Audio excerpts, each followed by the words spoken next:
I was fascinated with the martial arts. But the martial arts weren't as widespread or as popular as they are now. Wasn't a whole lot of martial arts stuff out there, but there was a guy named Bruce Lee who did a lot of amazing stuff, and he brought martial arts to the forefront of our culture. And there was this really cool show on TV. It was called Kung Fu, and it had an actor named David Carradine in it, and he played this Shaolin priest who would travel the Old West and get into conflicts with bad guys and beat up the bad guys. So watching these TV shows, I wanted to do that. You know, I wanted to be a martial artist, and I wanted to travel the world and find bad guys and beat them up. But there was no way that my parents were going to spring for karate lessons, so I had to wait till I was old enough to pay for them myself. And I found a good teacher after a couple of failed attempts, because not all the karate teachers out there are good. But I found a good teacher, so I was ready to learn karate and go out and search for bad guys in the world. So I started going to class, and guess what? They weren't ready to teach me how to fight. First thing I got was a book. So I had to read a book. And I had to learn Japanese language. Before they'd even let us fight, I had to read a book. Because if you're going to do something, you need to know where it came from. So I had to learn where karate came from. As it was taught to me, karate came from Okinawa, which is a little island off of Japan. And the Japanese invaded the island of Okinawa and took it over.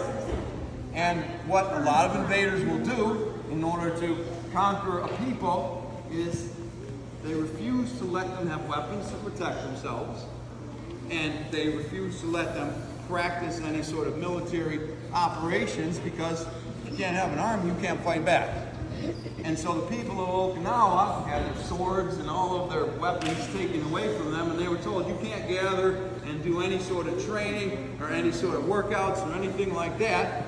And there were these Japanese soldiers that would patrol the land of Okinawa, and if they found people that were actually doing things, singing songs that represented the country, they would throw them in jail.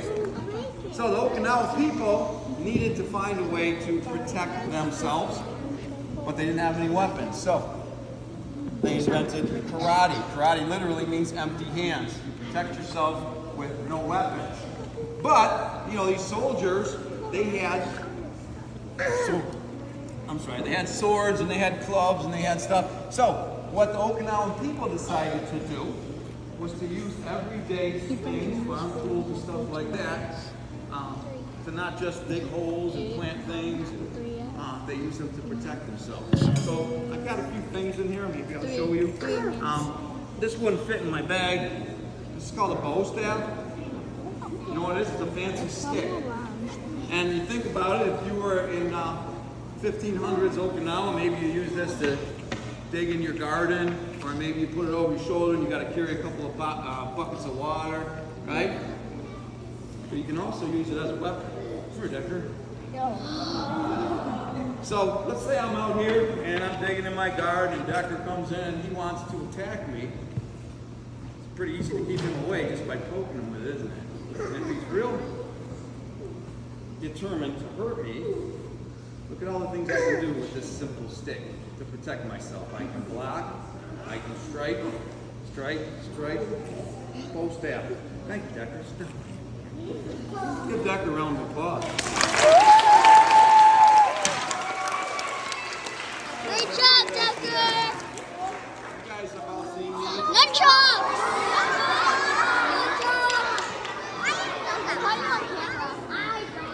I caught you on camera. Now, you know what these really are?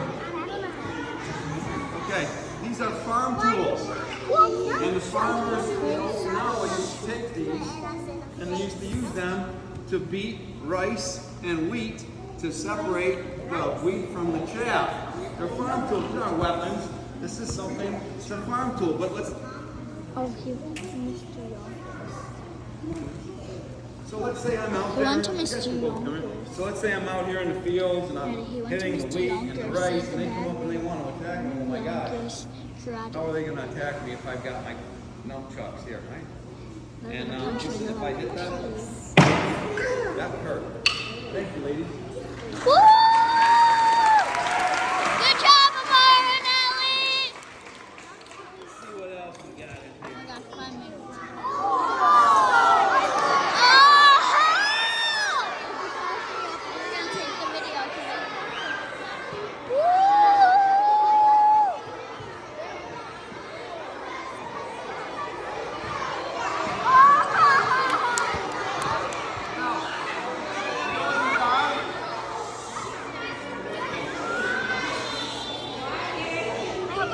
They're called scythes, okay?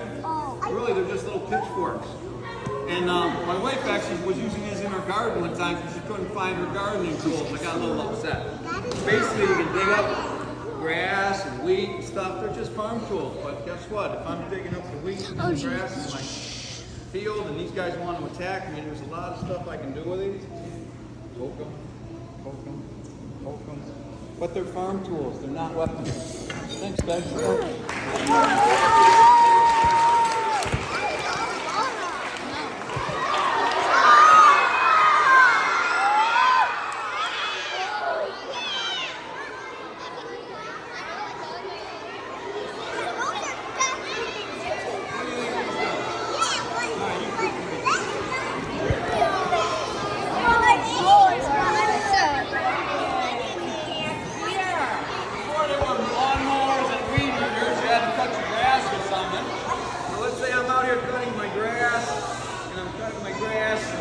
Come up and they want to rob me.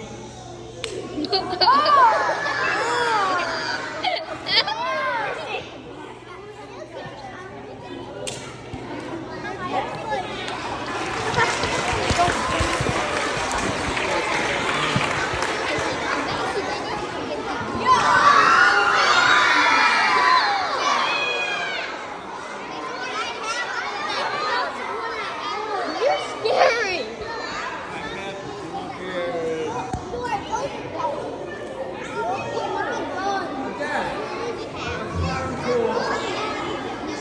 After you cut down the wheat and you beat it with your nunchucks, then you took these things called tampas and you ground up the wheat and the rice into flour.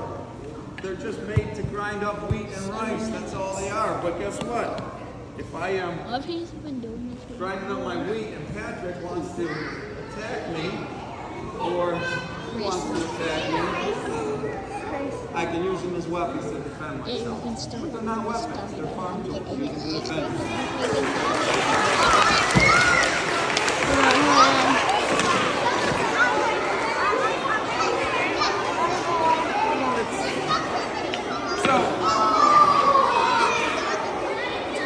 So one of the things that surprised me when I went to karate classes, I had to wear like pajamas when I worked out, and that was okay. But really it's called a gi, and this is just the clothing that they wore in ancient Okinawa. So you think that looks cool. It's really hot, it's not all that much fun. When I work out in martial arts now, I don't wear this, I just wear a pair of shorts. Let me see what else we got in here. Something else, Mr. Bona just mentioned kata.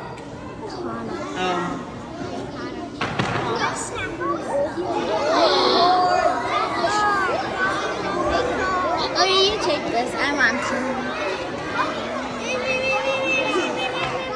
Something else that was very surprising to me. Something else that was very surprising to me when I started to study karate. You know how we started every class? With prayer and meditation. You know how we ended every class? With prayer and meditation. And when you worked out with somebody or you sparred with somebody, you bowed and shook their hand to show them respect. And that was the most important thing that I learned from karate. It's all about respect. It's about giving respect and commanding respect and demanding respect. And here I'm going to karate thinking, oh, all we're going to do is learn how to beat up bad guys and bullies. And then one of the first things they taught us was, if somebody wants to fight you, you say, I don't want to fight. And you avoid a fight if it's at all possible. Because karate's for self-defense, and you don't want anybody to get hurt. Now, one of the things that I really appreciated when I was learning karate was they taught us how to strike. So I need a couple of strong middle schoolers to do this. Come on, middle schoolers. What? No, that's early.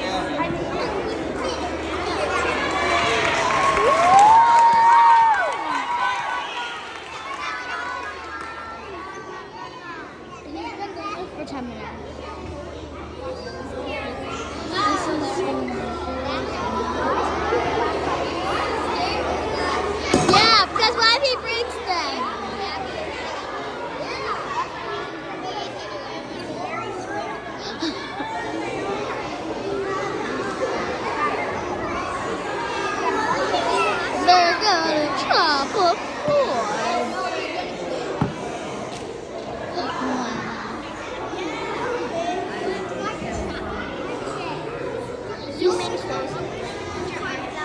So one of the most important things when you learn how to strike is not to hurt yourself.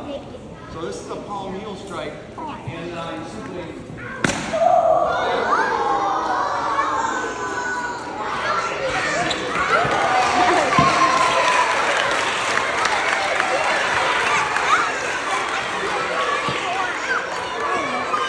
I think he might kick this.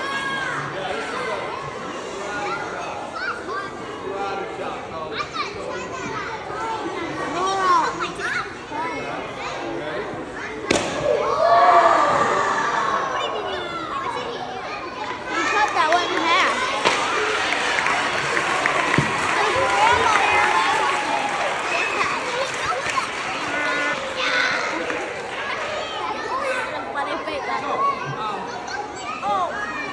Mr. Boone mentioned kata. Basically what kata is, it's like shadow boxing. It's sort of like a dance.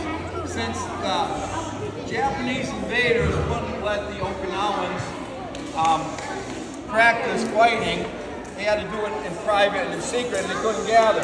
So they would just practice on their own against an invisible opponent, and maybe they would do some blocks and strikes in the air. So you've seen some people just practicing their kata. Looks like they're doing a dance, but what they're really doing is practicing self-defense techniques. I said this before, I'll say it again. The most important thing I learned studying martial arts for decades was about respect, giving respect, commanding respect, demanding respect when it's not given to you, avoiding conflict. I'm covering up Mr. Ludwig so that we can't see him. We can only see our screen. And you wouldn't think it by watching all these incredible athletes doing all these physical things, but karate is more up here than it is anywhere else in your body. Here, and in your heart, and in your gut. But again, when you learn karate, you have to use your head.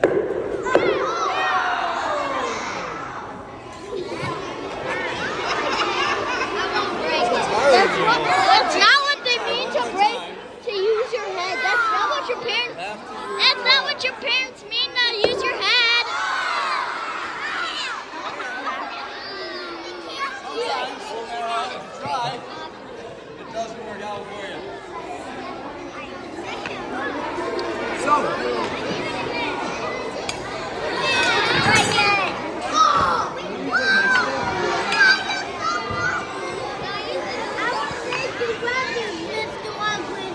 Stop.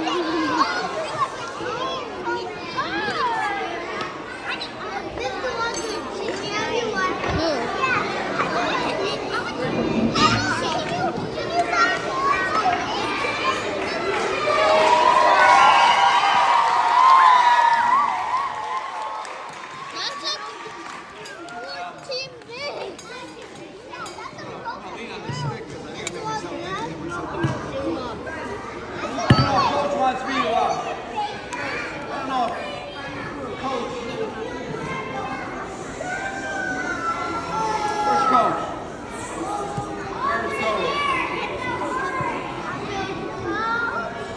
Coach hasn't made this announcement yet, but Coach is going to step down as your gym teacher next year, and that's the sad news. The good news is I think he's going to come back and substitute teach, and he's maybe going to come back and teach part-time, and I think we convinced him to come back and coach track at the awards ceremony. So the sad news is that Coach isn't going to be with us every day. The good news is that the gentleman that was the best martial arts teacher I had, Mr. Norman Yonkers, is going to be our PE teacher next year. So I don't know if Coach wants to say anything at this time. I'm going to limit your time, Coach. You have Mr. Yonkers as our... I'm going to go get some answers.